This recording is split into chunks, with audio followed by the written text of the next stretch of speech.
L'atelier de validation du cadre national de financement intégré a baissé ses rideaux ce 26 janvier 2024 à Brazzaville, sous l'autorité du directeur de cabinet du ministre en charge du plan, de la statistique et de l'intégration régionale. Après 4 jours de travaux, les participants à ces assises ont formulé plusieurs recommandations, parmi lesquelles celle-ci. Sur les financements privés domestiques,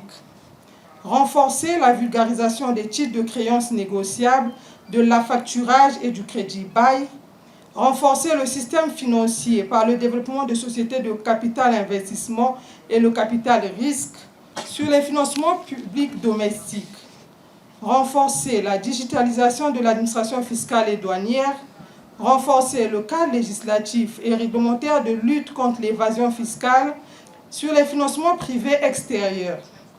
élaborer une stratégie d'attraction des investissements directs étrangers dans le secteur non pétrolier, élaborer une stratégie de mobilisation des financements offset,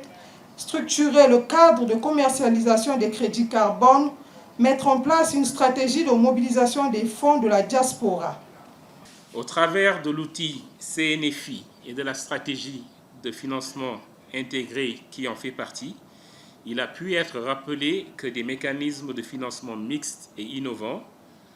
pourraient être mieux exploités comme dans les autres pays en Afrique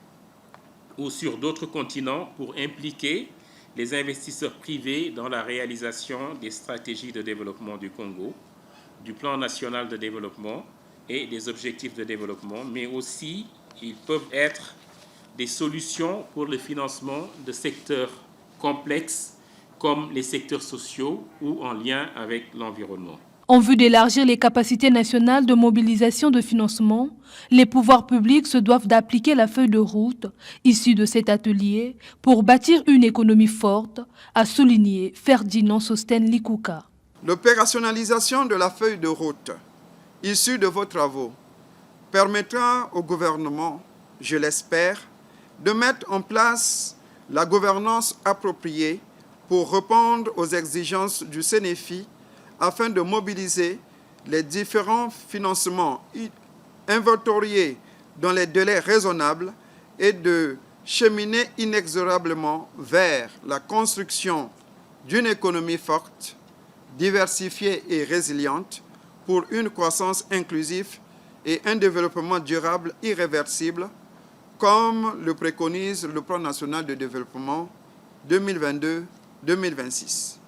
Le CNFI en République du Congo est le fruit d'un appui technique et financier du Programme des Nations Unies pour le développement.